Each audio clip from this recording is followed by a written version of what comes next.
Yeah. Sounds good. Wait till we get it.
Yeah.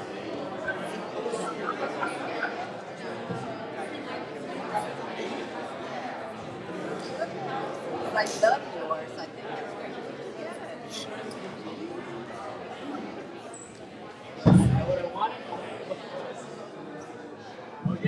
Hello everyone, welcome. Thank you so much for being with us. I would like to invite all the candidates to come up to the stage if you can, please. Thank you.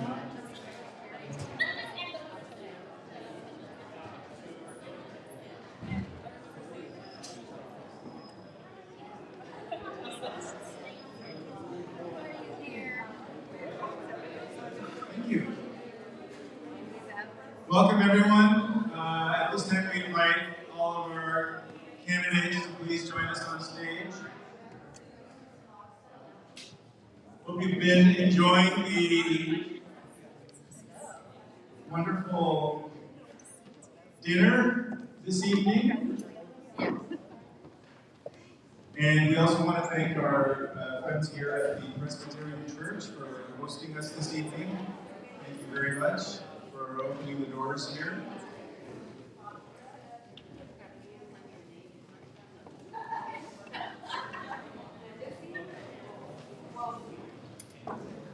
Thank you for being with us this evening.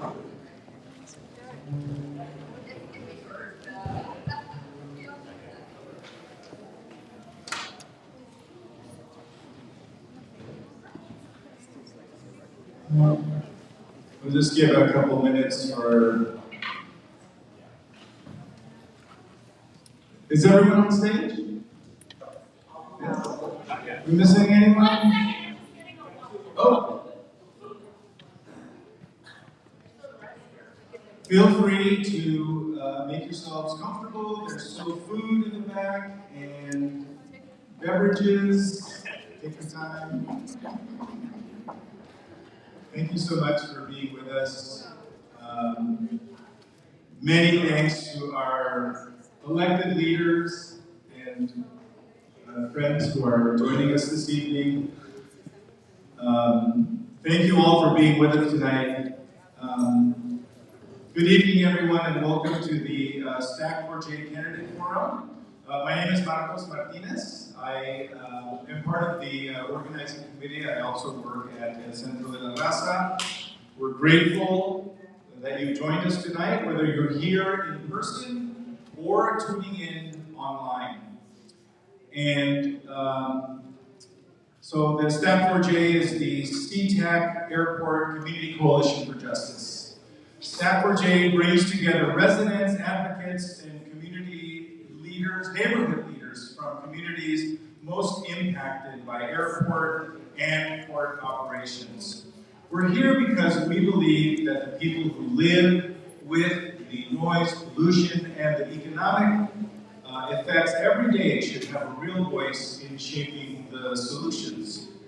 Our candidate forums are not about party or politics. They're about accountability, transparency, and and shared problem solving. Every question tonight was built from months of community discussions with input from residents across the 33rd District and from groups working on health, housing, jobs, and the environment. Our coalition's goal is simple and powerful: to make sure that the experiences, data, and priorities of airport-impacted communities actually guide policy, not as an afterthought, but from the beginning. We recognize that environmental justice isn't an abstract idea here. It's about whether our kids can sleep, breathe clean air, and grow up in healthy neighborhoods. It's about how public decisions and budgets reflect real life on the ground. We want to thank our community partners, translators, volunteers, and everyone who helped to make tonight possible, as well as the candidates who are here to listen and respond. And really, thank you so much all for being here this evening.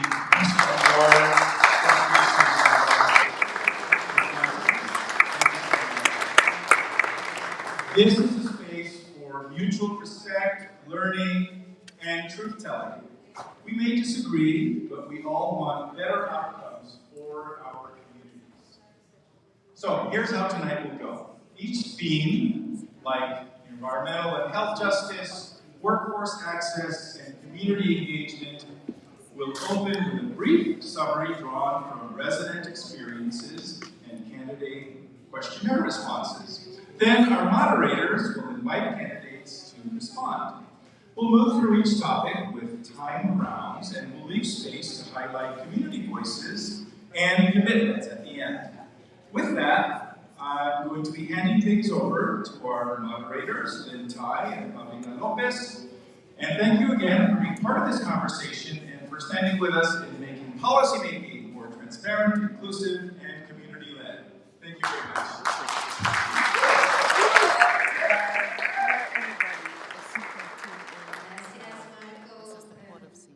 Hello everyone, buenas noches con todos. I'm very grateful with everyone for dedicating the time to this evening, come and be in community, come and hear from our wonderful candidates here. It's a very important time, I think, in currently that we have going on, lots going on, so just these spaces are really, really helpful to understand how are we choosing our strong elected officials, how are we choosing our votes, and so I really want to thank community for dedicating the time. My name is Paulina Lopez, and I'm the Executive Director of one of the STAC members for the Duwamish River Community Coalition.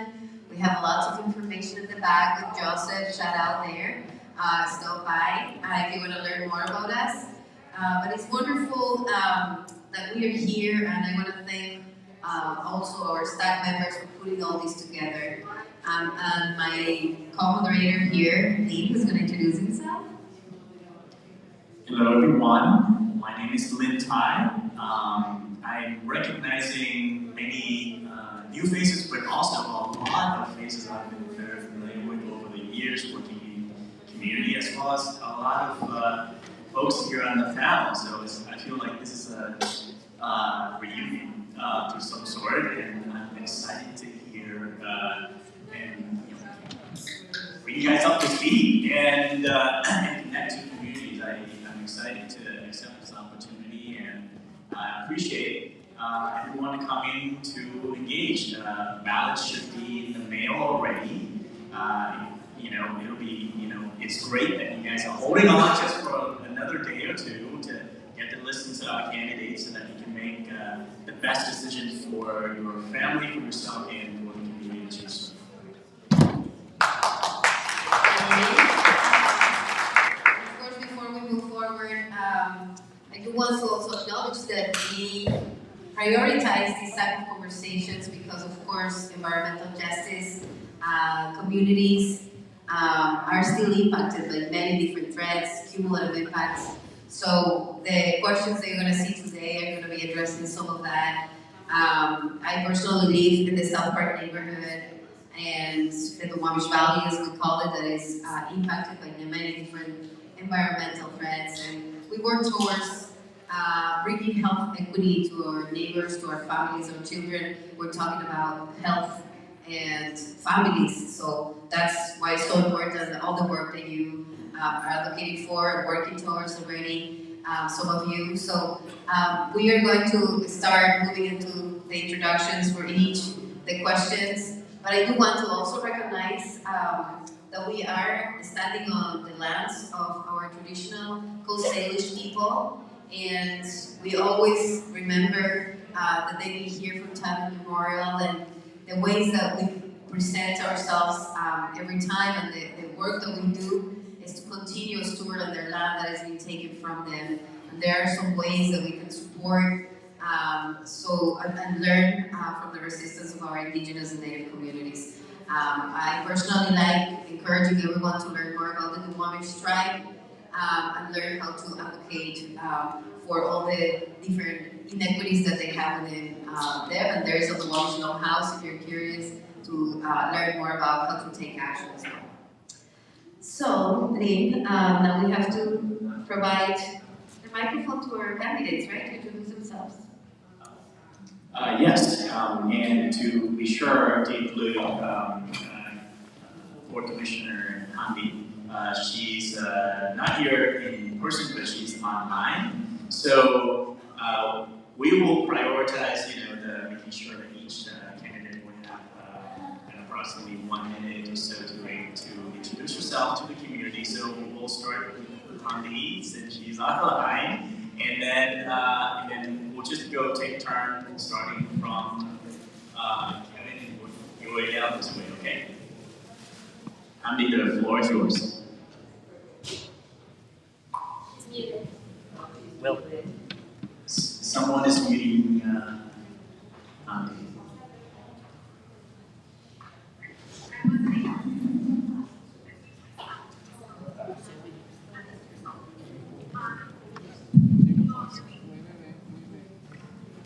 Go ahead and try again. Hamdi?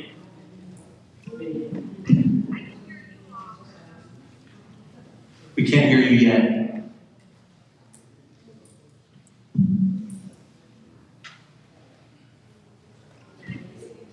Yes.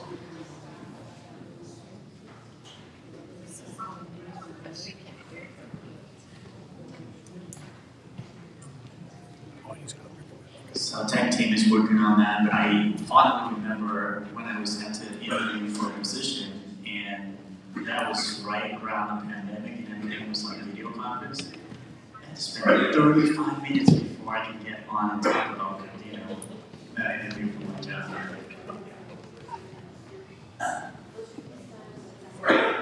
Yeah, I'll let work on that. Let's go with Kevin and work this way and start going again. Yeah, good. And then we'll finish. Great. Hi, everybody. I'm Kevin Schilling. I'm currently the mayor of Burien and have lived in this area my whole life, born to a family of Boeing engineers and Boeing machinists. So understand that this is slow down. I'm sorry, I didn't know we had interpreters. Okay, great. I will slow down. I'm Kevin Schilling. I'm the current mayor of Burien, born and raised in this area to a family of Boeing engineers and Boeing machinists, so know the value of the aviation and aerospace industry to our area. I also attended aviation high school in the Highlands School District, so I'm keenly attuned to the workforce pipeline that goes from educating young folks into skilled labor in this area as well.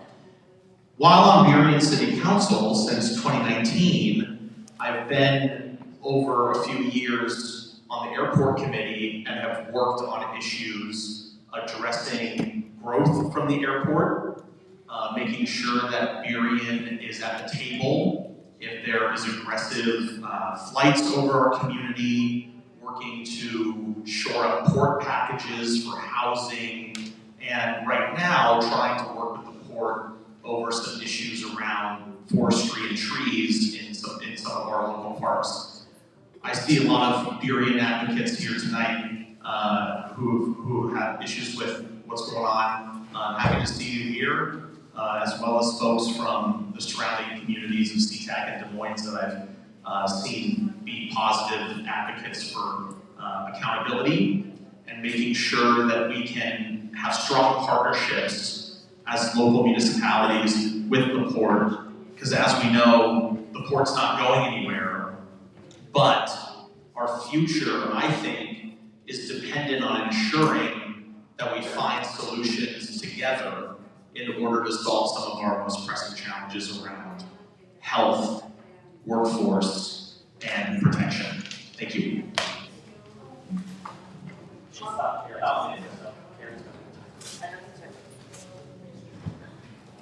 Good evening. My name is Toshiko Hasegawa. I use she, her pronouns. I'm a fourth generation Japanese American from the Beacon Hill neighborhood in South Seattle. I've lived there all my life in the same house where my father grew up and was raised by his parents. And today I'm raising my two children in that same house, with a flight path and up the hill from our terminals in T5, T18. I ran for the Port of Seattle because it's the economic engine of our entire region. I've been here for 4 years. I'm the first woman of Asian ancestry to ever hold this position. And I'm running for re-election because it's so much more than economic opportunity in the bottom line. It's about environmental health and promoting equity throughout our region. I look forward to today's conversation. Thank you. Good evening, I'm Tina Orwell. I'm having the honor of representing the 33rd Legislative District in the Senate. I raised my kids in South King County, and I remember my son coming home from elementary school with asthma. And at the time I thought, is there like mold in that school? It never really occurred to me that it could be the air he was breathing. And I can tell you, since that time, we've learned so much about the impacts on the air quality in our area. In life, when we have big things in front of us, it takes a team. And I'm really proud because for a number of years, I've worked with community leaders, we've worked with government at every level, and our research arm, because we call it the trifecta of change. Because when we all work together, we can find solutions that can help make our communities healthier. So glad to be here. Good evening, everyone. I'm Edwin O'Russ, State Representative for the 35th Legislative District. Thank you to the organizers, staff, for Justice for putting this on. It's great to see many of you here. I am running because for the last 25 years I've spent my time in the human services area. And that means coming up with solutions with community to address the most pressing problems in our community. Whether it's from homelessness to food insecurity to youth development and gun violence prevention and intervention. I am here to ensure that those voices who I've worked with over the last 25 years and those in the 33rd are uplifted at each negotiation table, and ensuring that your voices are all lifted up so that we can come up with solutions that, because they impact you the most. So thank you, appreciate it. Hi, my name is Ryan Calkins. I'm a commissioner for the Port of Seattle. I'm seeking my 3rd term on the Port Commission. And tonight feels like a little bit of a respite for me because I'm not driving one of my 3 kids around to lots of activities, which is my main job these days. I came to the port from the seaport side. I was a small business owner who imported materials from around the world through the seaport. And over the last 8 years, I've come to learn so much about the airport and aviation, and in particular, the energy economy that drives it, the things that we use to move the planes and the shuttle buses and the taxis and the TNCs and our cars to and from, and have been trying to figure out how we can reduce the impacts of those things on the communities around the airport in particular.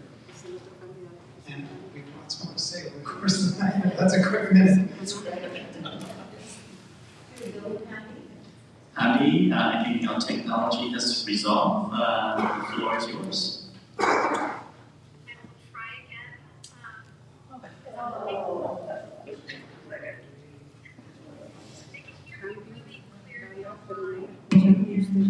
They continue to tell me that they can hear me online,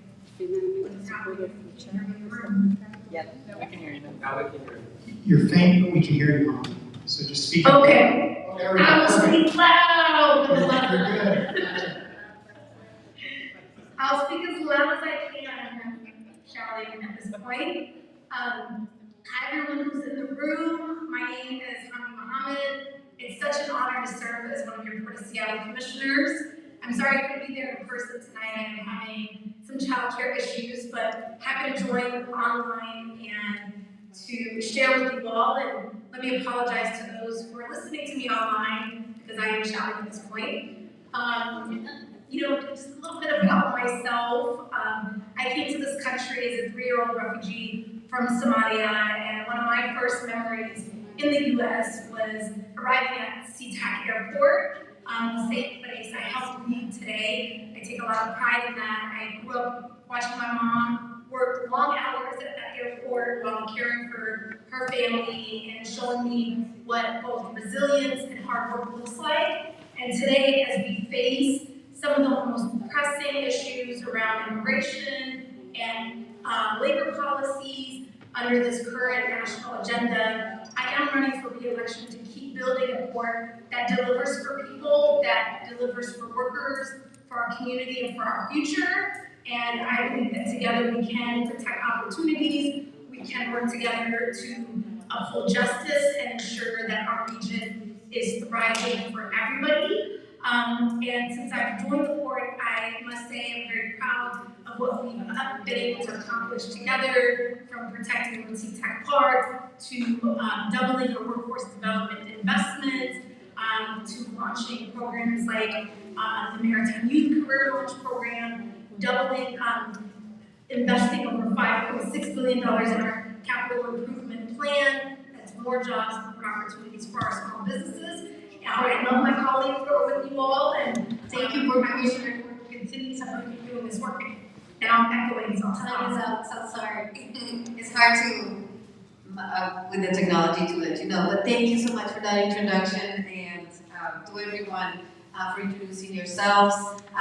We wanted to let you know that our forum is organized around several core themes, including environmental and health justice, economic opportunity, policy, regulatory coordination, funding, and of course community engagement. So for each topic, we will be asking for the board and the legislative different questions that we will be presenting to and answering, if you could, in about a minute, max 1.5. Sorry, time is so short. So there will be an audience Q&A during the second half of tonight's event. If you'd like to ask questions, please write it on a post-it note that is on your chair and raise it so that a volunteer could come by and collect them. For online viewers, please put your questions in the chat. Candidates, you will have about 1.5 minutes to respond to each of the questions we pose to you. Our timekeeper will flash her card, just as she has been doing. That was a practice run in the introduction. And, and then we'll go to the next. We'll try to ask that all of you to be clear, concise, and action result oriented. So in your commitment tonight to the community. So thank you to all the candidates and the community members for making this a wonderful, inclusive, and constructive space. So let's start. Thank you, Lee. So we're going to start with the Port of Seattle. And the first question that I would like to refer, you, of course. All right.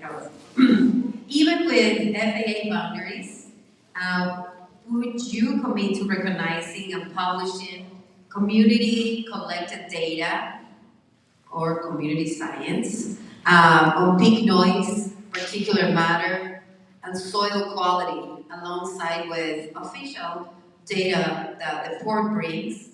Most importantly, acknowledging cumulative impacts that are visible to the public. And would you ensure, and how would you ensure information informs mitigation funding, even if it cannot after FAA thresholds? Okay. I don't do well with multiple part questions, so I'm going to ask you to repeat the second part when I get there. But for the first part of your question, we have 90 seconds to respond. I love the idea of embracing data from outside sources. So, in fact, we have had a conference as the Port of Commission as a retreat, and decided to allocate substantial funds for our office proper to be able to do just that, and be able to conduct our own studies, hire neutral third parties that the community members and stakeholders would see as legitimate. And we do add a lot to the realm of data. For example, in shore power, when all of our big ships are plugging in and using electricity and cutting down on their pollution, we actually record that and show that in a public-facing dashboard. That's the exact kind of thing that could be really good for tracking some of the different metrics that you mentioned. Also, this organizing committee recommended that we do something similar for trees. I love the idea of having a Port of Seattle tree index that demonstrates transparently exactly what our plans are, what the progress is, including cutting down trees and including planting. And we have a 4-to-1 standard, how many of those saplings are actually growing up into fruition, old growth. So I think that the transparency aspect is a huge piece of accountability. That's something we can and should lean into. I didn't get the second part of your question, I'm sorry. Should I repeat it? You remember? Yeah, it's about the community cumulative impacts that also these will be acknowledged through the data gathered by community that would help also bring funding for mitigation. You cover it. So I agree with Commissioner Hasegawa, and just to say, we would be happy to post additional good sound scientific data that the community gathers. I think that's a great idea. We have a good platform for it. I would even say that probably as commissioners, there's a few commissioners who are rock star social media folks. That might actually be a great way to disseminate some of the information as well, to get it even further beyond what our port social media and communications can do. I also want to say, it's a little bit of a pivot here, but I just want to recognize how much work was put into the questionnaire, to the ideas that were given to the candidates before this forum. It is a remarkable amount of work that you all put in, so that even if this didn't happen, the fact that we all got that information, you're essentially giving us really good policy ideas, and it was clearly reflective of a lot of work by organizers, informed by the community, and so you've already done this, a lot of this work. And then on the question of how do we incorporate community input into that, I mean, that's part of the process we're doing right now. We are here to learn from you all. And the other is, we have tried to implement grant programs and other mechanisms to support that allow us to use funds that are not bound by federal or FAA requirements around airport-specific funding. And so we continue to look at how we can use that kind of either levy-backed or general revenue funds to support community initiatives. We're absolutely open to that. Thank you. Commissioner Calkins, and how about for Commissioner Hamdi? Yeah, well, both my colleagues answered that question really well, and so the short answer is yes, and I think you can hear me. Great, I see nods.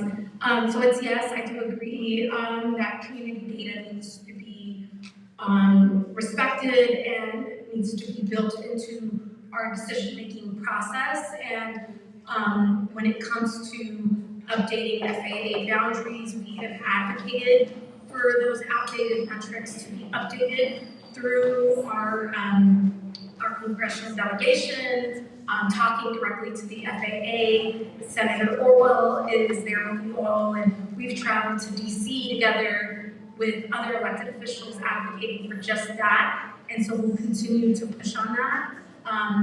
Recognizing and validating community collective data is very important. And when I think about funding opportunities, I would say any opportunities where we can leverage federal dollars, FAA funding, other fundings, we will. Obviously, this administration is making all of that really difficult right now, but also partnering at the state level, looking for state dollars, as well as looking at our own tax levy dollars at the board and seeing how can we use our tax levy dollars to go beyond what it is that we're doing. And we have been able to do that with the sound installation repair and replacement program. It's a pilot program, and where those dollars did come from is our levy dollars. And when it comes to sound installation, repair, and replace, that's an FAA issue. We rely on the FAA to do that, but we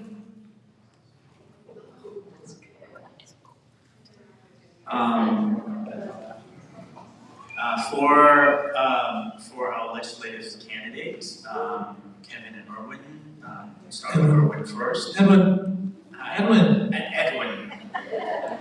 See how I fumbled already? Yeah. Coming from the history of being in the army, you can make me do however number of push-ups you want as punishment immediately after this, Edwin. Sorry about that.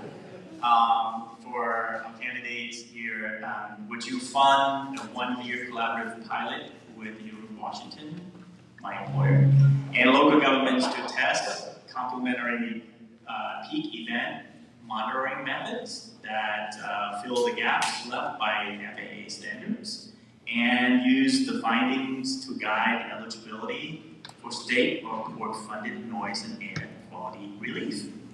The answer to all those questions is yes. I think we have, this past session, we funded through a local community project fund air monitoring for Des Moines. So that will provide additional data.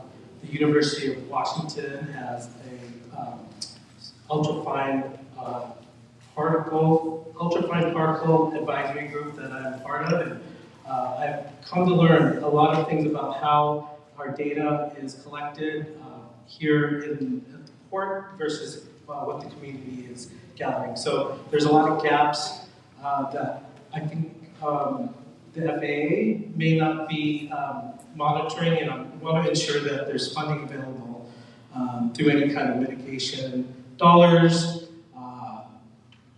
that we use that data in a sound way that it has some credibility with our community partners as well. I would have to say also that the work that Senator Orwell did in the last Senate Bill 5652 around environmental justice didn't make it out of committee, but I think environmental justice is the core to the work that you all are doing here, and we need to ensure that environmental justice is centered in community and ensuring that you all have a voice at the table. Great, thank you for those questions. Is that okay? Yeah, okay. Tina, thank you. One, I would say yes to all of them, and I think the partnership with the community is so important. I think on something like this with our community, we need a neutral third party to really be gathering this. So that's why I'm really proud that we've been working years with the University of Washington and the community members in government. We do know, we've learned through a lot of that research that there is ultrafine particles related to Jet A fuel, and they're associated with inflammation. We have very high rates of asthma. We've had children dying from asthma in our area. And when you look at the maps from UW that show the landing path, it mirrors children going to emergency departments for asthma.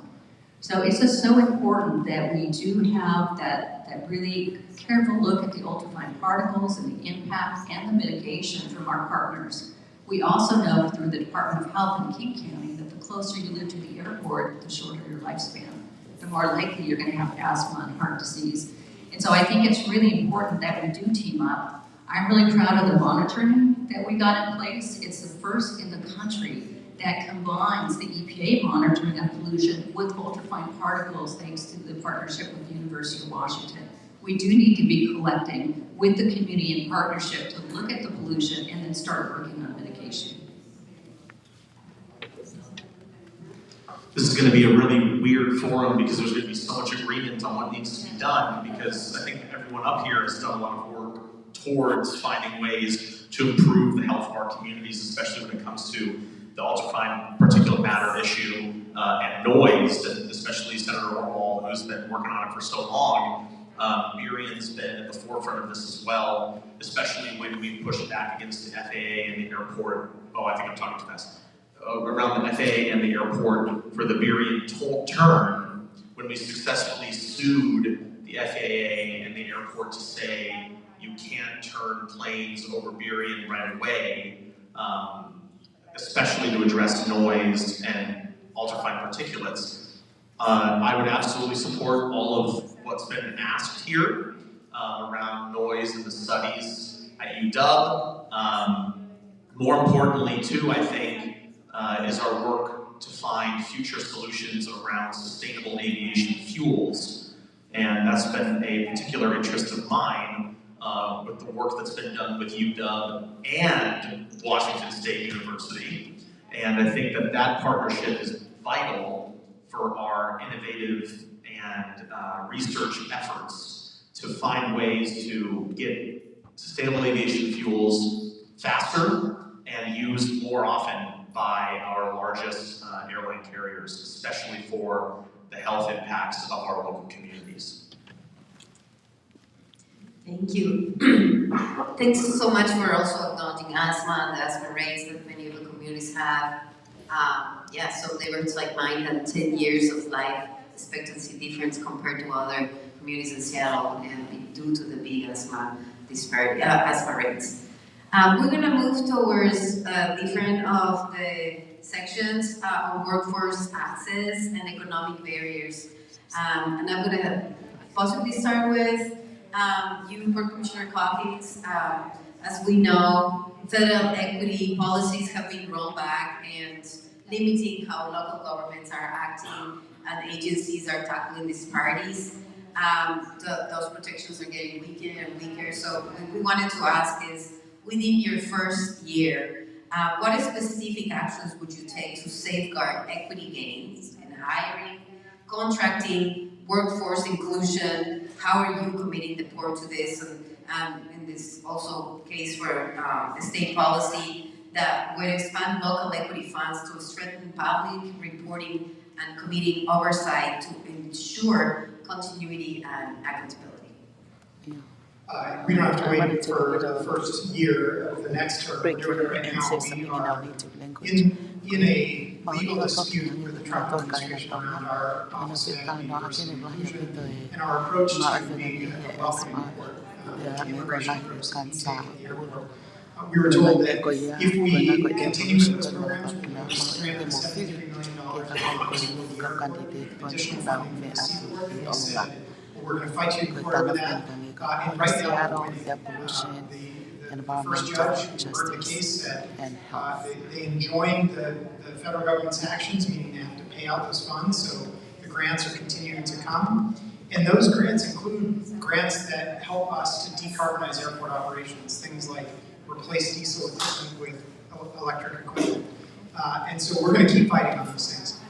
At the same time, we also have to be proactive. We have to be doing things that at the level of a local port authority to make sure that in spite of what the Trump administration is doing, we continue to work toward developing career options for kids in our communities that are lasting, that are living wage, that are meaningful, and for me that means we really need to focus on those careers that AI is not going to take away, that aren't going to get outsourced. And I feel incredibly blessed that at the airport and in the Seaport, we represent 4 career paths that are somewhat immune to that. So construction work, aviation, maritime operations work, and work in the new green economy. And I wake up every day really excited to work on those things. And so I'll continue to that my next term. Thank you. You can also respond that in the state policy. It wasn't just for the board. It was for who would like to. Yeah. All right, of course. Within your first year, what specific actions would you take to safeguard equity gains in hiring, contracting, and workforce inclusion so they are sustained regardless of changes at the federal level? I'm going to stop right there. Not making. We're fortunate enough here in Washington State to have a well-resourced staff attorney general, and ensuring that he has the ability to push back on any of the mandates coming down from the federal government. Grateful for Nick Brown's leadership there, as well as Governor Ferguson's. So at that level, we have the utility of the Attorney General to ensure that we're protected there. I think we have opportunities to ensure that our workforce, through the support of labor, through the work that's being done in our workforce agreements, can solidify any of those issues that are deemed weak. I sit on the labor committee, and I was able to pass a couple pieces of legislation that included some workforce protections, particularly for those who work in and around the airport. So it isn't just the folks who work at the airport. There are collective bargaining agreements that need to be honored. We have a number of industry in the airport that unions are organizing. So we need to ensure that unions are also being supported in their effort to organize. Perfect timing. Zero. Well, thank you for this question. You know, everything we do should be with an equity and social justice lens. That's really important at the state level. I agree. We have great leadership that is fighting for human rights and the rights of every resident in our state. I love that every person, every student has a path to be successful. My son, he went through an apprenticeship program, and he's in the trades. He's a commercial electrician. And one of the things I saw when he went through it was there weren't a lot of young people. And so we started setting up Running Start in the Trades for juniors and seniors in the summer. And it's a 6-week program, and it gives stipends, because a lot of kids can't participate unless they're actually earning money. And it's been a huge success. We've engaged students all over the area. We'd like to continue that. We have a lot of great careers, and I appreciate the work of the airport really helping those tracks as well. And it's also important when we see construction and projects and building of our schools that our kids are helping, right? When they go to these careers, that they can continue to build things in our community. We think and talk a lot about this at the port, and I'm going to expand on Commissioner Calkins' answer and try to not be duplicative. We're fortunate to have 5 commissioners who share the same values, so where we disagree, it's not on stuff that really matters. It's more the nuance of things. But what I'll say is one of the things that we believe is that local government is exactly where we can and should be leading in this moment on our progressive initiatives. And so we are defending in court, as he said, our equity programs. We need to hold the line on environmental justice and also on our sustainability programs. Those are 2 line items that are actively under attack by the Trump administration, as well as diversity in contracting. That's how many minority and women-owned businesses have a bite at the apple, including that $5.3 billion in capital projects that we already approved. The port is in excellent financial condition, right? And so we're looking at opportunities to be able to acquire land and double down on workforce development, creating expanding opportunities for our local community members. And we're doing things internally to make sure that we're addressing it's not just entry-level jobs and workforce development, it's the way that we are promoting and giving raises to women, immigrants, and people people of color within the Port of Seattle proper. And then for our SEA workers, or our not-port employees, we have our committee that is working deliberately to make sure that we're understanding how they have access to benefits that they need. We've already delivered on an free Orca Pass pilot program. We are on our way of making sure that we're standing up childcare so that people have that sense of balance and stability. And then we're also taking up how to get folks access to healthcare. There's much more to say, but I'm sure Commissioner Mohammed will be able to lend as well. I think first to start off and thank the current Port Commission we have right now, where a lot of these concerns aren't concerns for me, because you guys have been championing, fighting for the things that we're just asked about. So thank you for standing strong on that. And also, as has already been said, our state government and our folks in the Attorney General's office and the Governor's office have been working really hard to ensure that those protections are in place. When it comes to workforce development, obviously this is a huge opportunity for our region. I got the opportunity in high school to have an internship at the airport, and I think having that early engagement with the workforce at the airport, especially for the Highline School District, is a massive opportunity for us right here in our backyard to get young people engaged and connected to workforce skill training opportunities as early as freshman year of high school. So that's a big opportunity we have due to the airport's presence in the Highline School District. And I'd say we can take full advantage of that and ensure that those workforce opportunities are for as many young people as possible. Commissioner Mohammed, would you like to finalize your thoughts? Yeah, a lot of great things have already been shared. What I will just add is, even as the federal government is rolling back on funds and putting out a lot of threats, we'll continue to protect equity by also expanding local partnership. I think this is when we have to look internally and even look within our state and our county. How can we work with our local cities, our community colleges to co-fund and sustain job training programs and ensure that workers feel prepared in these very high demanding sectors. And at the Port of Seattle, we have continued to double down on workforce development, as Commissioner Hasegawa and Calkins have already shared, pre-apprenticeship programs. There's a $14 million investment in the South King County Community Impact Fund.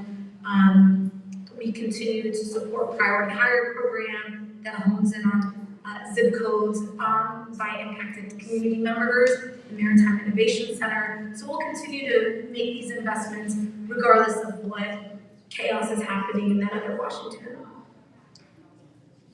Thank you so much, and I really enjoy learning more about the priority on youth and opportunities for workforce development, and most importantly, from communities where the needs are the greatest and impacted by Ford. So hopefully, those jobs get to facilitate better life for them.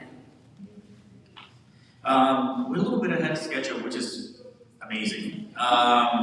So at this point, we'll take a quick 10 minutes breaks for everybody to, maybe less for you, Ken. Just kidding. 10 push-ups, right? Yes, and just a 10 minutes break for everybody stretched, get an additional drink, and then, and for those who have questions, you have the option to raise them so that our volunteers can come around and collect them, so that we can, have time to sort them through and be prepared to engage our candidates a little bit later on. There is a door prize award announcement. Does anybody from the steering committee knows anything about that? You guys really want to come up and do that? I'll let the candidates leave the stage for a quick 10 minutes break while we announce the award prize, the door prize. Anybody from our steering committee is ready to do that? Come on up. I'm super curious, like, what do you win?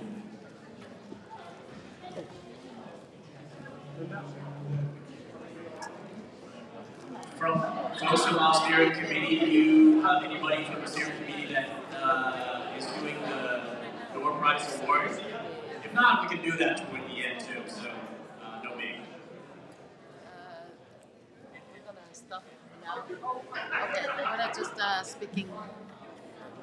Yeah. Hello everyone, especially in our district, very free. My name is Sylvia Aho, and we're here on a candidate forum. We have some great candidates to represent all our district. It has to do with the clean air environment and airport pollution that impacts our lives. Like a lot Good of people suffered, from evening. asthma, Did everyone get your depression, door prize ticket? Stapleton? brain cancer, and so forth. And I have seen a lot of the people in the neighborhood affected by that. Please do so because we're about to draw the We ticket. will share that later. But there's a lot, that really, really impact, And these are the candidates that want to make a difference in the people's in our neighborhood, especially District 33, and also they're working with the commissioner at the airport. So please vote for these folks. Hello dear. Hi, good to see you. Do you want to come over there and we'll take a quick picture? What would you like to do there? Come on, you're good in there. I don't like taking my pictures. Galaxy Tab A7 Lite But good to see with you. a wireless keyboard and case. And a pair of JBL wireless Bluetooth. Right now, we'll take a little 10 minutes break and we'll come back, okay? We will resume shortly. We'll take a little break. So now, you can just scroll like 1 minute. Okay, ticket number 5, 4, Hi, do you want to 6, say something? 6, 1, 8, 1. Again, 5, 4, 6, 6, 1, 8, 1.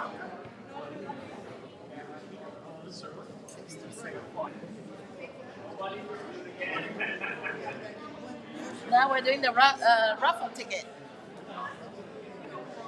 They also have the most delicious food out there. You can go ahead and help yourself.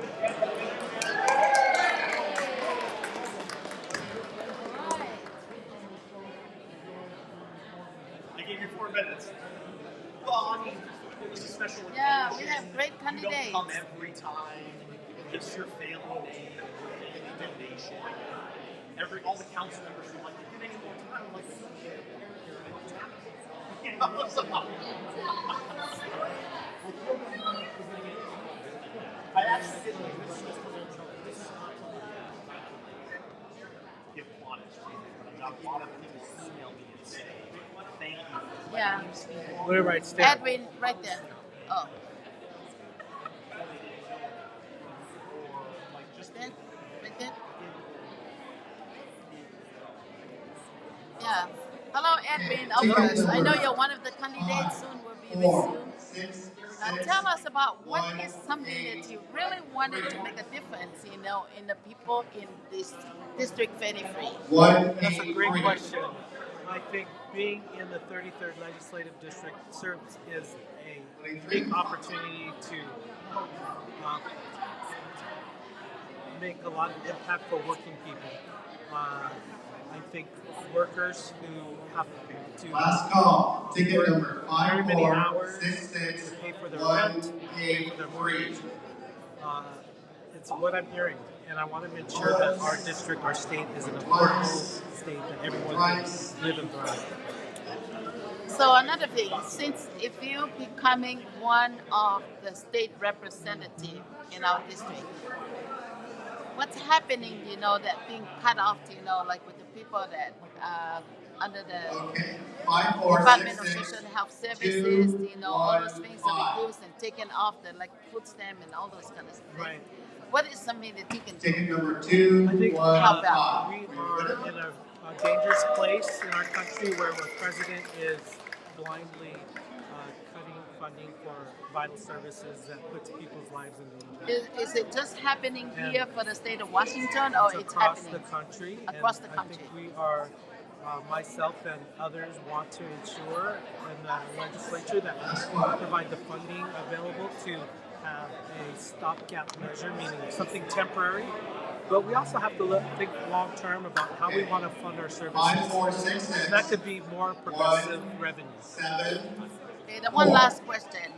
I know you're originally a minority. Were you born and raised here? But I know you're from the native of the Philippines, and there are a lot of them here. What is something that you wanted to show to make everybody proud, especially your native? Oh, thank you so much. That is a great question. You know, there's 200,000 Filipinos here in Washington State. 200,000? And there's only been 2 legislators in Olympia. The And as first a one reminder, was if you Delma go Valoria, and question who many people know and who's here tonight, and there's me. And so I want to ensure that my community, our communities, is represented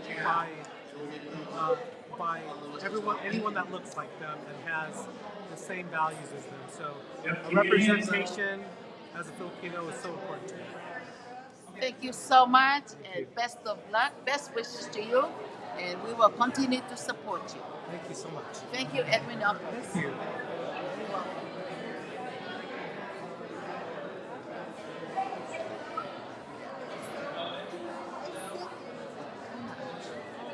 Okay, 2 more minutes break.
Okay, if you hear my voice, clap once, clap twice, hear my voice, clap 3 times. All right, great. I think we have everybody's attention. To bring your attention back on stage, I'd like to invite our candidates back on stage to follow through our second half of our event tonight. Thank you.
longest here in your meeting.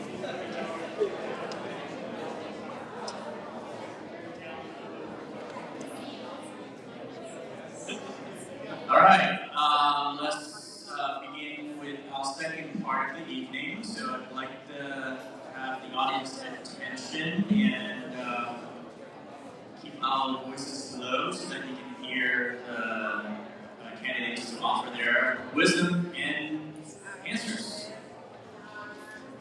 Our third theme tonight is on the theme of community engagement. And this question is mostly directed to board commissioners. How would you make board decision making more transparent and reciprocal so that impacted residents are informed about real constraints and agency staff or policymakers better understand community realities? And can you give me an example of how would you institutionalize that kind of learning exchange? We'll start with Commissioner Mohammed, and then we'll go back this way. I hope you guys can hear me. Oh, good. Well, building transparency and trust is so important. I believe that all residents should be able to see how and why board decisions are being made. It was one of the reasons I ran for office, being one of the only board commissioners living in Falcon County, lived right across the street from SeaTac Airport.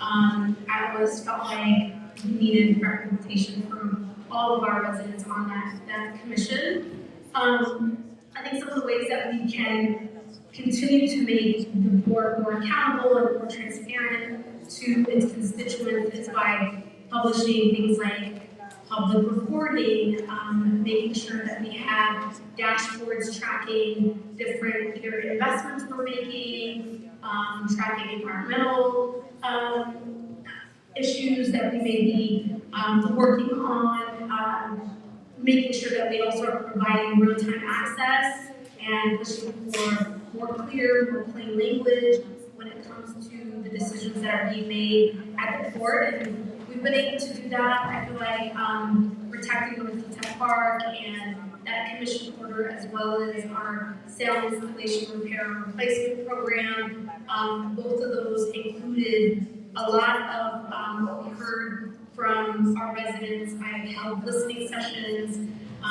with constituents, and a lot of what we heard were part of those final decision-making processes. There's obviously like the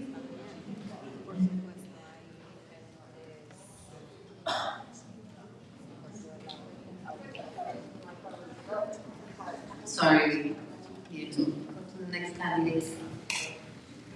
All right, I'll take it up there. I'll continue so one of the challenges about running an enormous public agency like the Port of Seattle is that on the one hand, we want to disseminate all the information we can. On the other hand, there's so much going on that sometimes I'm afraid we obfuscate by inundation. We put out so much information on so many things that we end up flooding every channel that we have. And so part of what we would love to hear from you all is what are the mechanisms for communicating that are easiest for you to access? And we've been thinking a lot about is, historically, 50 years ago, it would have been a column in the paper. Obviously, we aren't doing that anymore as our principal mechanism. We're trying to use social media, our website, email newsletters, advertising on TV and in the newspaper to get information out around airport-related community impacts, seaport-related community impacts. But we really want to learn from you all. How do we do that? The other thing that I think Commissioners Hasegawa and Mohammed have been extraordinary about is reminding the institution that just because it goes out in English doesn't mean it's going to be accessible to huge parts of our community. And so really figuring out how to make sure that we have translation services available, or interpretation services available, and we're translating as much of that information as possible. What's the best way for us to reach reach out to residents are in place right now? What is the best? Calkins.r@portseattle.org. You can email me directly. And I hate to say this, but I don't get a ton of email, like maybe a city council member might, and I read all of them. So if you send me an email, I'm going to read it.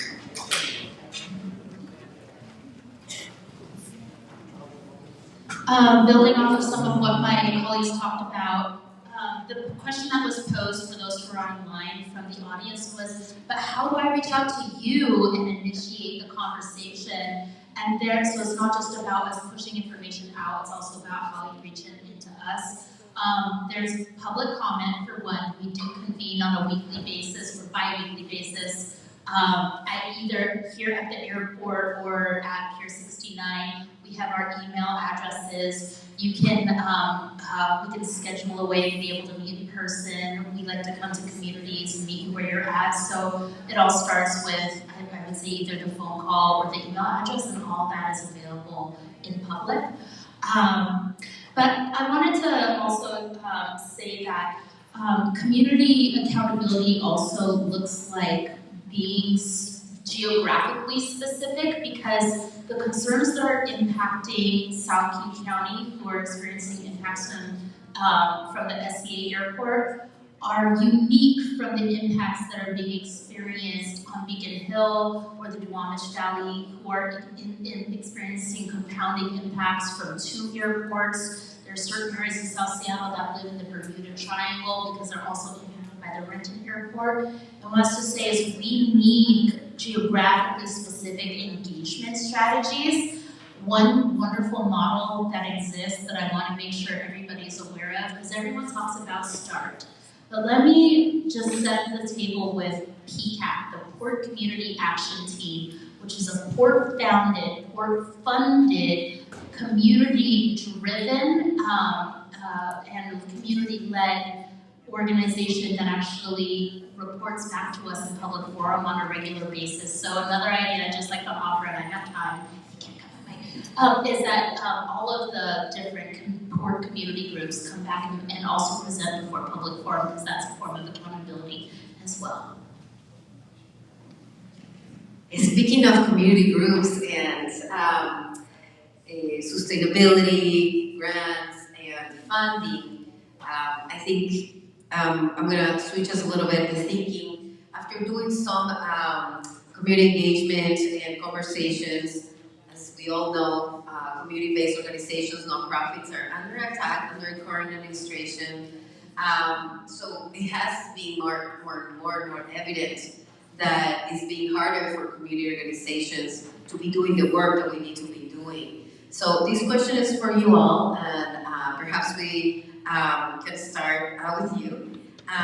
Talking about, given specifically about the Port Financial Authority, but also the legislative budget setting power, how would you work together to move beyond the typical one-time funding to do certain things, like grant models, competitive grant models, community-guided funding, to do more participatory, to do more sustainability funding, the endowments or dedicated funds to ensure that impacted communities can plan for long-term rather than a year-to-year or matching funds that are not realistic to community organizations?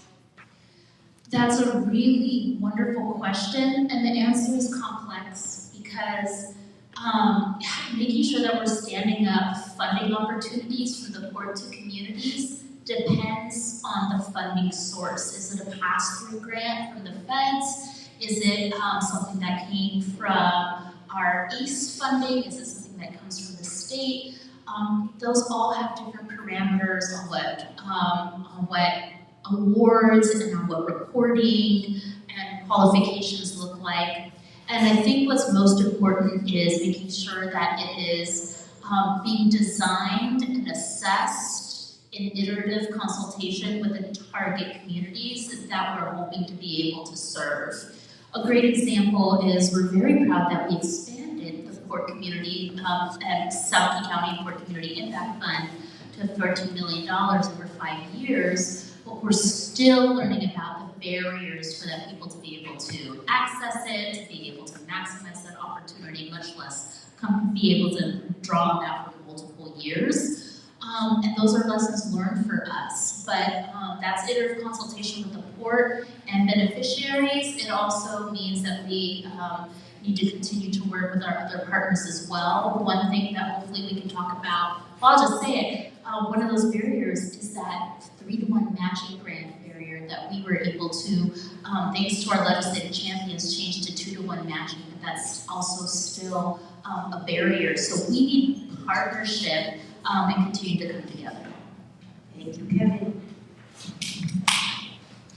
I think we learned during COVID that the one-time funds from the federal government to local governments, state government, is difficult then to patch up with funds that are not sustainable or not progressively taken through economic activity or focused on user fees associated with the port. I've been talking a lot from the city of Burien about the negative externalities associated with the port growth and how we can ensure that using taxation around user fees can minimize that.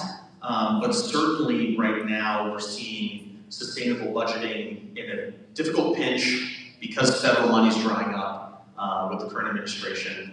And we need to do more, not only with partnerships from local, state, and port governments, but partnerships between the public and private sector in order to find ways to continue to grow jobs, continue to grow economic activity, so that those user fees are taken in, so that there's growth in not just wages, but in investment, and through that economic activity, through that more sustainable budgeting, and changing from regressive taxation to more progressive taxation can be helpful to fill budget gaps when we have them. You know, there's so much impact in our community having the airport here. And look, you know, we know there's the SAMP, and our colleagues have been working on that, and I've been to many forums, and I think where I struggle is the SAMP isn't really acknowledging the harm we know is occurring and saying that the 20% expansion will not impact us. It is so important for us all to work together, and I have tremendous respect for everyone on this panel to come up with real funding sources for real solutions. The reality is there are things we can do. When we took some of the climate change dollars, which again aren't sustainable, we had $6 million to go to air filters, and we did an asthma intervention, and UW studied it, and they found when families that have kids with uncontrolled asthma had a HEPA filter and a HEPA vacuum, their use of a relief inhaler went down 80%, they went to school more, they had fewer sick days, and less time in emergency care. We know our families need clean air. We know that this mitigation around air purifiers, around fixing port packages needs to happen for the current level, let alone expansion. I think there are ways we can partner for funding through the state. We can look at the aviation fuel tax, which has the perfect nexus. We can be looking at user fees and other things, but we need to bring a lot more resources to help our community. Thank you, Senator Orwell. Ditto. What else can I say? I've done my own community engagement and talked to folks at the doors and just meeting with subject matter experts around the issues of the airport. And what I've heard is access to the grants the port has is not it's not very easy to access by our cities and our community-based organizations when it comes to mitigation. And I think Commissioner Hasegawa had pointed out the matching program. The match was lowered, and I would like to see that lowered even more, to even maybe zero. That would increase the city's ability to get more dollars where it's deserved. And I really am so grateful for the leadership of the 33rd District delegation in the past and present. Senator Orwell mentioned things around HEPA filters and the flight paths. And what we're really saying is let's continue to center the lives, the health of our residents in coming up with some real solutions. we could get caught up in a lot of some policy ideas that may never come to fruition. But if we lean on community, if we lean on the folks that have been doing the work to help us get there, I think we could directly impact our 33rd district citizens and the state. So I'm a huge fan of community organizations as mechanisms for real change in our communities. In 2007, I had founded a nonprofit that was focused on microfinance here in Seattle, and a number of lessons I learned from that experience and I've learned as a board commissioner is that many of these scrappy, early stage community organizations aren't like the United Way.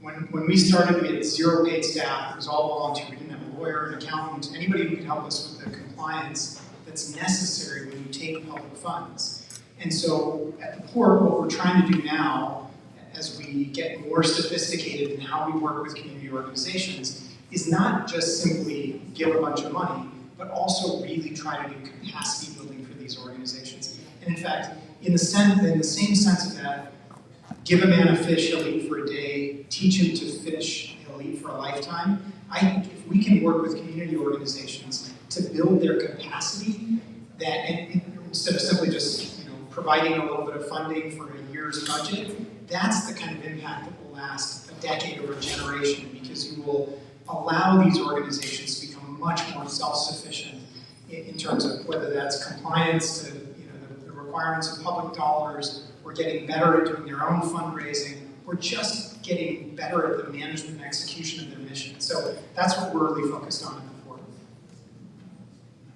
Commissioner Mohammed?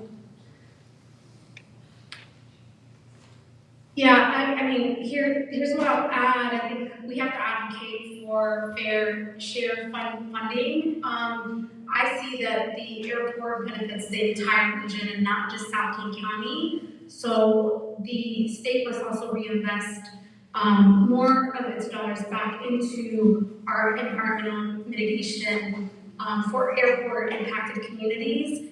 And when we were pushing for the sound installation repair and replacement program, Representative Orwell at the time, now Senator, we heard during those sessions how many other legislators across the state weren't in support of the state making those investments. Although the Port of Seattle gives the state of Washington millions and millions of dollars in taxes to the state, whether that is sales tax, use tax, vehicle taxes, other statewide taxes. And so I think we do have a responsibility, both the state and the board, especially our legislators who are here, to talk in one voice, to speak in one voice, and to advocate for this community. I'll continue to push for the port to use its own dollars to invest in communities. I commit to that, and there's a lot of ways that we'll continue to do that work. But I think going beyond that, it really takes a regional approach and all of us being on the same page. You all get a chance to go, right? Yes. Okay, so I'm really thankful to hear the responses. We're going to change a little bit because 2 of our board commissioners had to leave by 7, but they both have expressed that they're staying until the very end. So I'm very grateful. Right there's a really commitment.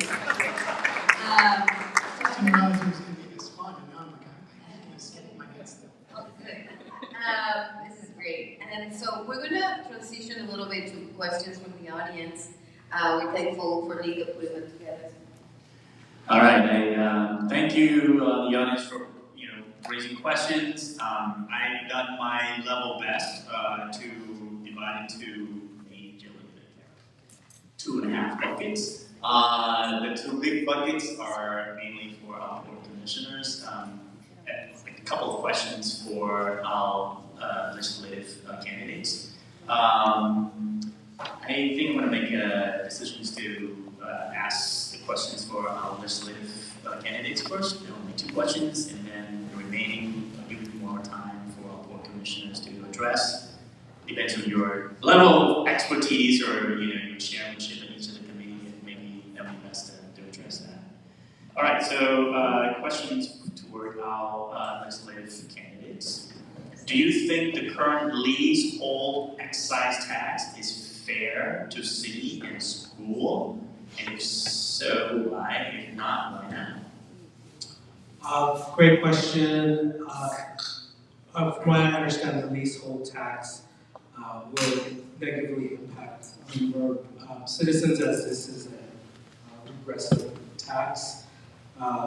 Any regressive tax has to be looked at with some just be skeptical about it. We are the 49th state with regressive taxes, and ensuring that we don't go down the path of having services paid for on the backs of working folks and folks who, most of us aren't those multi-millionaires and large corporations. So I would definitely take a look at it and see if we could find ways to come up with more progressive taxation.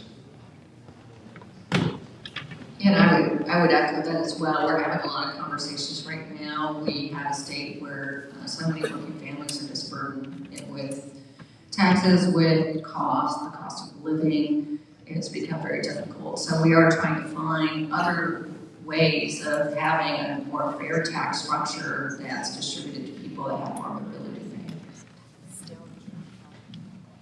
I certainly agree with that, especially this last session. The legislature raised taxes, $9 billion worth of taxes, all regressive in a lot of ways. And school funding has been a discussion for over a decade now in order to find ways to more progressively fund it and have it more sustainable. So absolutely. Thank you. Second question. What is being done regarding the funds being pulled from public health, especially for work supporting people with respiratory diseases like asthma? What is currently being done? I'll let Senator Orwell talk about that first, because she's currently a senator from the 33rd. So, would you like to go? Yeah, so we started with this asthma intervention study, and again, it's our community-based organizations are actually doing the intervention with families, both medical staff and with the HEPA filters. We'd like to expand that. We had limited funding and we're going back next year. We'd like that to be stably funded, and we'd like to expand it to adults. I talked to so many adults struggling with asthma as well. So we really want to make sure that we're using the HEPA filters, that we're doing medical interventions that we know and have already found are very successful. So we've started. The other thing that they're really looking at, there's 2 articles out now around preterm labor around airports. And so again, we're looking at, could we do more intervention for families and people with children or about to have children, so that they can also get the health care and the HEPA filters. I would just add to that as the city of Burien, we've been working hard in partnership to distribute the filters and work to get those into communities and into homes. Would be proud to continue to work with that. And I know that Senator Orwell's been doing fantastic work over years in the legislature to make sure that we have those public health interventions. Certainly I hear too from our local hospital. We hear all the time from doctors and nurses that they see people coming in who have severe respiratory problems, asthma. I talked to my own sleep apnea doctor about the increase in sleep apnea in the surrounding areas of the airport. And so certainly we need to continue doing that. And Senator Orwell's done such a great job of that over the years, and hope to continue to partner around that. The thing I would add, and maybe my seatmate can speak to it also, is we've got a lot of HEPA filters in the schools, but they should be in all the daycares, all the senior centers, and those as well. Not much more to add other than ensuring that we have some data that our community could accept as credible data that would ensure that you all are being heard. The port has data sets, and I'm sure that those data sets are as credible as can be, but we need to make sure that they're being used. The data that that UW, for example, is collecting is also part of the decision-making process.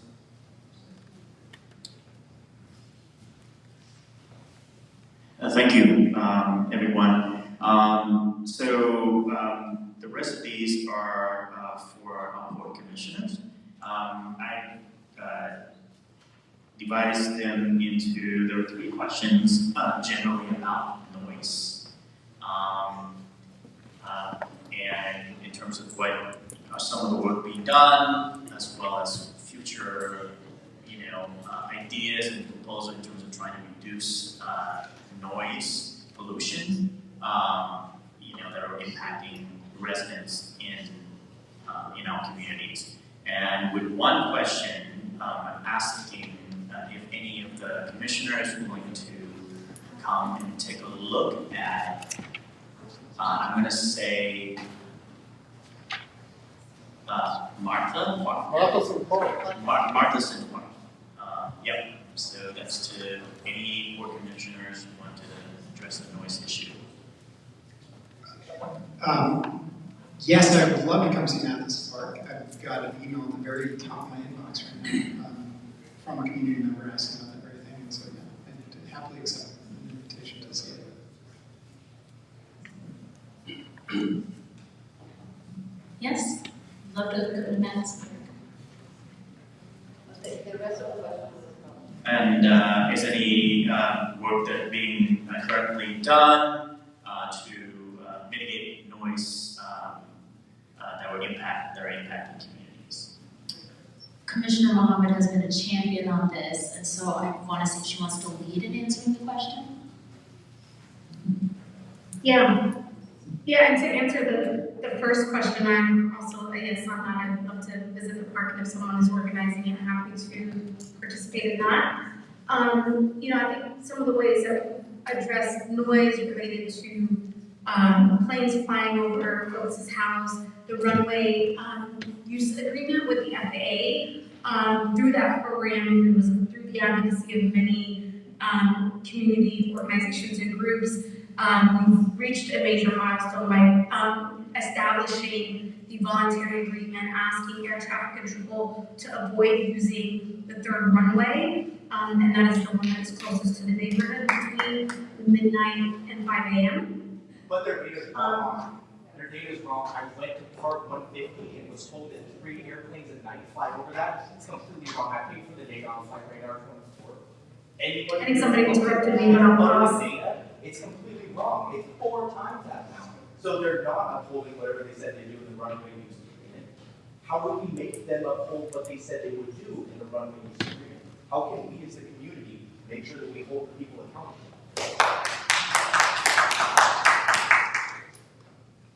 So I think I've heard the question is maybe the airlines are not, or the air traffic controllers are not upholding what they agreed to. Is that what I'm hearing? If the monitor, if you want to restate the question, comment. So Commissioner, we have somebody in the audience here who paid for the data that demonstrates that it's actually 4 times the number that they're stating. And so they are in that way in violation of their voluntary commitment. And so what does accountability and adherence to their commitments look like? So that was an interjection, and I know you were mid-thought and mid-sentence.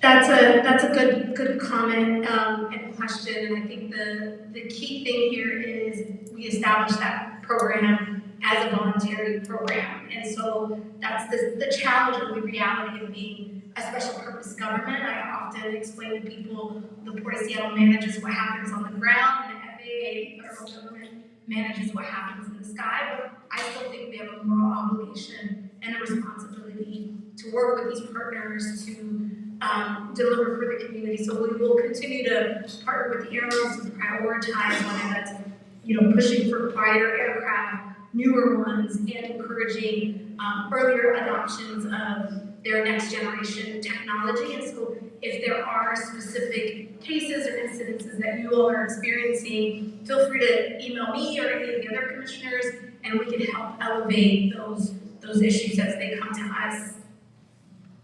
I'll build off that and say that's a really good example of community-based data helping us have more situational awareness, right? As port commissioners, we heavily rely on what our staff is able to share with us. And so, so keep doing that, right? Keep being vigilant for us. And then I know you mentioned that you were going to write into Commissioner Calkins, but if you could cite the source, that would be helpful too. I screenshotted all 365 days. Okay, that's good. That's helpful. One of the things that the port has done is like they are very into carrots and not so much into sticks. If you touch on what I mean, they like to give awards to airlines who have made investments into their fleets and are demonstrating they are reducing their noise impact, as opposed to sticks, saying here's what accountability looks like if you're having these sound impacts on our communities. So I think what you're asking is the $1,000,000 question: is what does the stick look like when folks are in violation of sound impacts? And then the other thing that I wanted to mention is this Part 150 study, but anecdotally, and I do think that anecdote matters for communities that live under the flight path, we are hearing from more and more people who are bothered by the airport operations as far as North Seattle and the Ravenna neighborhood, right? So this is the other piece of the conversation that has not been mentioned here at all, but how many of you have written a report about sound mitigation in this room? How many of you attended the forum with Congressman Smith? So that you know that I'm here to share that everything that happens in the air is the jurisdiction of the federal government. There's what we can control, and then there's what we can influence, and there's what we have to do together in order to get meaningful changes. But the flight path and the cadence of the flights are something that's a really big tough nut to crack. It's the conversation we need to continue to have. Can I just add quickly to Commissioner Calkins? Yes, go ahead. Maybe you'll add this too, but also I forgot to just say the noise monitoring and community reporting. I know we need to upgrade those noise monitors around the airport to better track those impacts, and so that is something that as commissioners we can also advocate for and can look into in the coming year. Yeah, I would say we aren't here to excuse what the FAA is doing or to shut the responsibility. I do want to highlight where success has happened, and that has been as a result of community-driven demands through public comment, through emails to commissioners, through the actions of folks like Senator Orwell bringing this up over and over and over again, and finally getting the powers that be back in DC to pay attention to it. And I think one of the most successful examples of that is when, as a result of all of this community action, the port went with the communities to DC to say, we need you to address X, Y, and Z things. And there was a list of items that the port said, we're going to lobby with you for. And we didn't get everything we wanted. We got some, but it is not, we're not giving up. We're going to keep working on this. And this is the first I've heard of that. So the fact that, and I know it's a lot to ask, but when you get this information, send it to us. I'll send it to you. Great. Really appreciate it. There's a questions added from online contributor to it, and it's also around noise issue as well, with an extra caveat, and that is we hear a lot about added insulation and special windows. Is any programs or activities around that the boards are working on? Hamdi, do you want to jump in? I mean, we do have an active sound insulation program for houses within the DNL that are federally authorized to receive funding for that, and have continued to work with the state to try to expand what's eligible for that kind of funding and find new sources of funding to address failed work packages where insulation that was installed years ago has failed for one reason or another, to make sure that those legacy products are fixed, and then also to address, to make sure that we have accurate science on, because what is used to determine who's eligible is a model. It's not the actual measurement at a house. And And so to be able to say, what if the model failed? What if there was a house that's just outside the boundary, but in fact, you could sense it and detect that it is above the threshold that's appropriate? Would that be eligible? And so we're working to make sure that that's could be funded as well. So I've got another question. I've tried to present the data of how loud it is inside the house, but they don't allow you to present a normal like dBm, like decibel. It's like a dB or something like that. How can we provide our own information to prove that things are too loud when there's like an unrealistic measurement that is expected to be given, like specialty equipment that I don't own, but I can get decibel meters. You'll have to forgive me. Now you are getting way on my personal expertise around sound sensing, but we do have a sound program. There's a team, including some experts, and I'd be happy to get you in touch with them. So that, not that their job is to shoo you away, their job is to listen and to try to address these concerns. And also, I love that now you have the email for the publishers. I see there's a meeting with you to talk very specific things. Actually, the question was most related to what about activities outside when we talk about noise pollution and all the impacts of it, but are we considering also protecting community when they're outside in communities that are impacted by this? Or any related to that? This is a hard one. So on a plane-by-plane basis, things are getting quieter. However, you then layer on top of that an increasing number of operations, and gains that are made per plane are either sort of swamped by the total number of operations, or eventually you reach a point where even all your efforts to make planes quieter, SEA is not the only airport trying to address noise. You get to sort of this physics problem where anytime you have something that big moving through the air as fast as it is, it's going to make some noise. Even if you turn the engines off, there'd still be noise associated with it. So figuring out how to address some of that noise, takeoff and landing, is going to be a really hard problem to solve. To the extent that we can work with community on particular locations, playgrounds, other things, I would be open to hear what we can do. We can't move this airport, but we want to continue working on mitigation. Move the flights. For sound and air pollution. Yeah, thank you. Any commissioners want to add anything before I move on to next? Yeah, Commissioner Hamby. Perfect. I couldn't unmute myself, but I'm here. Well,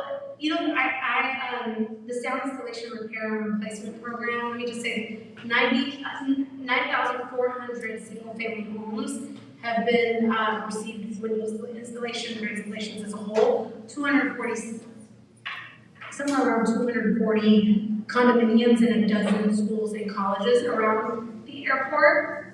We recognize that some of those homes need repair and replacement, which is why the commission last year, in 2024, we passed an order that launched the pilot program. It's a $5 million investment funded entirely through the port's levy dollars for the first time, and it's one of a kind compared to airports across the country. It's the largest investment that any port airport authority has done. And through that program, we're doing data collection, assessing the homes, and ensuring that we also apply an equity lens, and so making sure those who have the greatest need, the most impacted individuals, can receive those installations. And so I'll say I am open to the idea of partnering with even nearby cities around insulating homes outside of the 65 DNL. But I will say that even within the 65 DNL, we do hear from a lot of families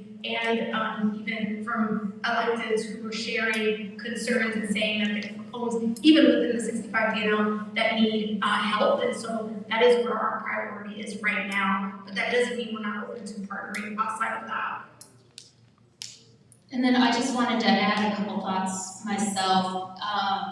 So somebody in the audience mentioned, well then, move the flights themselves. So let's talk about that. What does it look like to move the flights? You can change the flight path, but the state legislature can't do that. The Port of Seattle Commission can't do that. As we talked about earlier, that's a joint advocacy effort to the FAA, who's the one that is in charge of determining flight path routes. So that's that. The other thing is, all of you know that the flights there are so many more of them, and once again, the Port of Seattle, the SCA airport has broken the record for the most flights 3 times already this year, and that's before the holiday season. I'm not here to gaslight you. You are right. It is getting intense. And the PSRC projects that another 1 million people are going to move to this region by 2035. We are the primary airport of unconstricted demand, servicing the travel demands of the entire region. And the state of Washington has not yet identified the location for another airport. So if you're talking about let's move the flights, there has to be a real conversation and leadership in the state of Washington, and we are leading into with the governor, we are leading into it at the Senate and the House about what it takes to identify another location that can service the needs, because this community is already overburdened. We already have that data.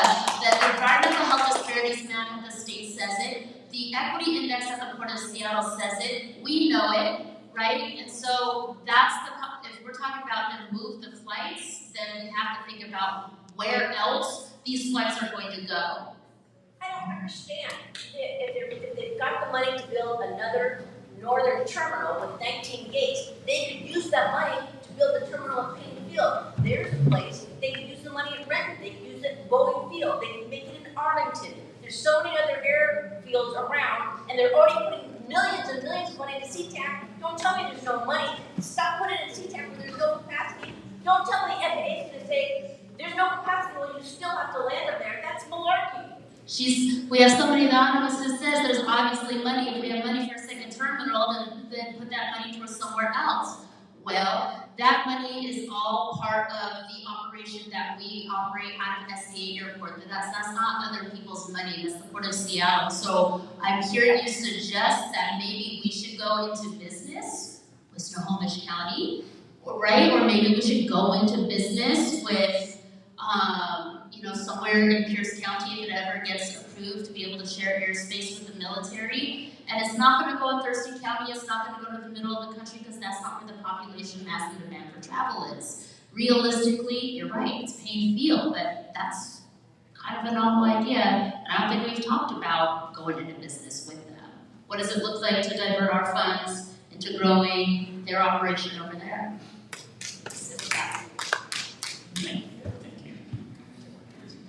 I think the state should be able to answer this question. Is that okay? Yeah, please. I did sit on the first work group to look at the second airport. And I guess there's a couple things I would say. Yes, the FAA has control over flights, and they're learning how to stack them. But when you create more gates, then you're allowing all those flights to land. I mean, it is working on both sides, because if there weren't the gates, they wouldn't be landing. And we didn't have a lot of support from our airlines. A lot of us suggested that SeaTac operate a second one, that you try to go into Payne and do an expansion because you could be a regional over other areas expanding. We do need a greenfield site, but we could do a lot of expanding. And we could also move cargo. And some's in the Valley Plains, but a lot of it's not. That could be in a lot of different airports, the cargo. And a lot of those are evening flights, and they're loud, they're old airplanes. So I do want us to sit down and try to figure that out, and it would be great if you guys led the expansion of airports around the state. Thank you. And the really separate questions, but it goes to a lot of what's been said so far too, and that is the question is, are the EPA the same? Are the EPA, SAMP, Port, or FAA? That is being written out exactly just that. I'm not sure. Okay, so I'm gonna guess at what they're asking here, which is, so we recently learned that the FAA has announced its decision on the National Environmental Policy Act review of what's called the Sustainable Airport Master Plan. Got it. And so I think it referred to that. It came back to us, we were quite disappointed because under the Trump administration, the FAA had essentially crossed out two major components of the NEPA that we had submitted. However, we've got a little bit of a belt and suspenders here as we look at the potential impacts of the Sustainable Airport Master Plan, and that is we're now moving forward with the SEPA process, the State Environmental Policy Act, and that that is not going to remove those big chunks, and so we will examine the elements through the SEPA that were taken out by the Trump administration FAA. So maybe we're answering that particular question.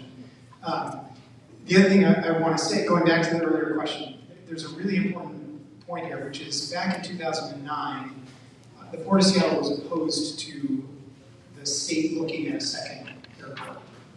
And when I started in 2018, I asked the question, why are we opposed to this? It seems like we ought to be encouraging an examination of where to put this next one. We have more demand than we can manage.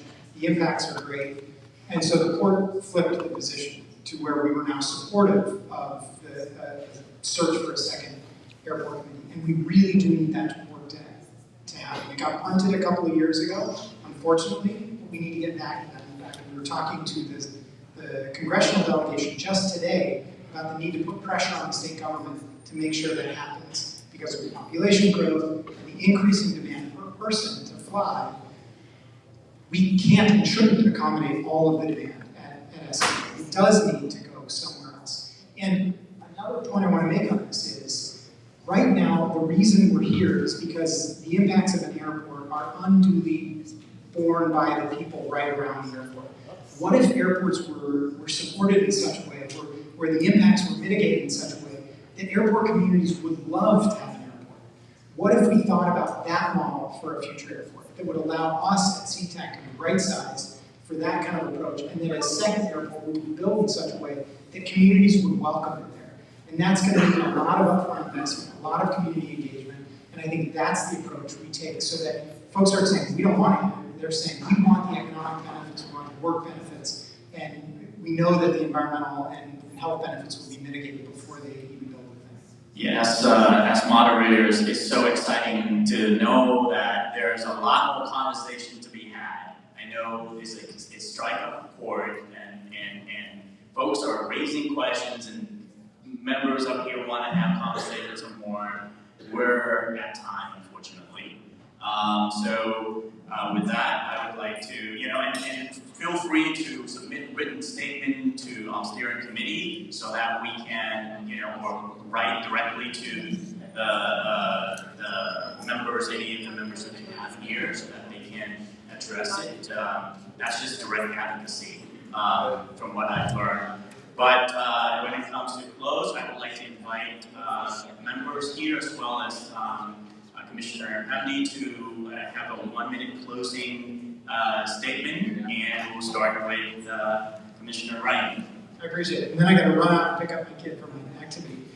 Thank you so much for the time today. As I said earlier, I really appreciate all the work that went into for this. You gave us a document that is a policy document for all of us to think about as we're moving forward. How do we incorporate these amazing ideas into the work that we're going to do over the next 4 years? And like I said, please reach out via email. That's the best way for me, and I will happily read what you have to say and respond. Thank you again for having us. This is a wonderful conversation. We have a lot to do. Our communities are hurting. Hearing it here and now in real time about what it means for you all to be impacted by the noise, the pollution, and other health related illnesses that you all are being impacted by. I do want to continue to work in the legislature to be a champion of folks in the community. I have been endorsed by the Washington Conservation Action, recently the Jane Fonda PAC, and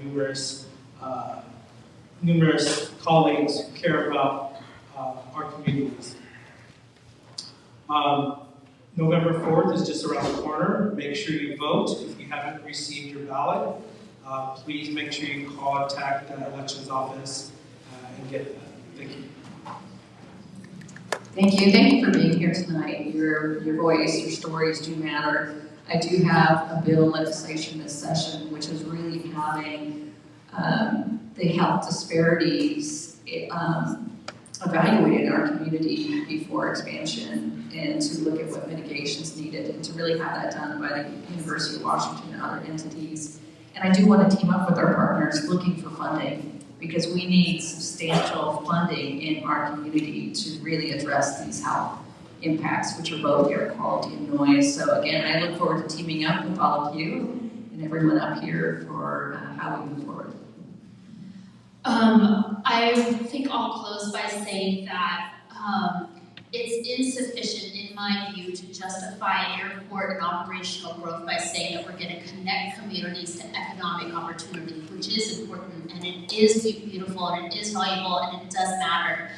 But true environmental justice requires that we acknowledge the disparate health and environmental impacts on communities. What's hard about the Port of Seattle is that within our mission, we don't include health. So whereas we can't directly fund some of those health programs, we can fund air, water, land, and noise pollution. If we're talking about growth, I'm interested in a conversation about how we scale that with understanding where those impacts exist. What Commissioner Calkins said, not through the NEPA process, only through the SEPA process, and through the additional data points that we do have, and pairing that with congruent mitigation funding as well. That's not against the public funds. I've had thought partnership with folks. We have public servants from the local government here who talked about creative uses of our tax levy, but it comes up with legal challenges with gift of public funds. But we have good partnership with our local governments here and our partners in the state, committed to listening and doing everything that we can to make meaningful moves for community benefit. Thank you for hosting us tonight. Thank you all for being here and spending your evening with us. And thank you to the coalition for putting this together and having it here in Burien. This is a phenomenal opportunity we have to continue partnerships at the state, local, and port levels to make sure that we're addressing all these health disparities, but also to ensure that we are pushing for accountability with the port, making sure that we are finding ways to address the future needs with a potential second airport. That's something that we need to continue as this impacted airport region, Burien, Des Moines, SeaTac, Kent, White Center, this literal immediate impact area to push for as we move forward. Thank you all for being here tonight. Thanks for being in Burien. And like some folks have said, November 4th, don't forget to vote. Commissioner Mohammed? Yeah, I'll just say quickly, thank you for this opportunity to share, which was there with you all in person. And in closing, I did not join the port because it was perfect. I joined the port because I felt like it needed change and to bring change. And the port is a special purpose government. It's created under, an RCW that was written more than a century ago. And I think it's time to revisit it, and that we look at port authorities not just as engines of commerce, but also as guardians of equity, transparency, community well-being, community health. And so my commitment is to make the Port of Seattle be a better neighbor, to reduce the burdens for those living in the airport community, including myself. And I have a 1-year-old, and I look at him and I wonder about his health, and is he going to have asthma, and what is the doctor going to say? And so these issues are personal for me. I live them, and I will continue to fight for solutions that make South King County stronger, healthier, and heard. Thank you for this. Thank you so much. Last round of applause for candidates. We should do the best. You heard the message loud and clear.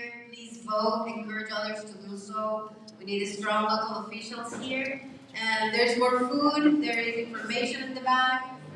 Very thankful for staff for putting all those together and your time. Okay. Thank you to our radio engineer and our technician, David Onahefa, for capturing all these special moments. On behalf of Voice of South Pacific, we'd like to extend our sincere gratitude to the Port of Seattle, Airport Pollution, Linda Wong, and also Tina Owong. Tina, we wanted to just, yeah. Oh. Hello. Thank you. This is Tina Owong. This is our state district senator. Yes. Thank you so much. Well, it's been an honor, and I'm so proud to represent our community with you on all these important issues. Thank you so much. This is our radio engineer. Yeah. Sorry, I think you had it out. Thank you, everyone. Linda Wong and all the participants, and we especially want to thank you all for engaging in a constructive dialogue on these issues that matter to most of our community. Thank you all. This is Sylvia Taimi Arnold.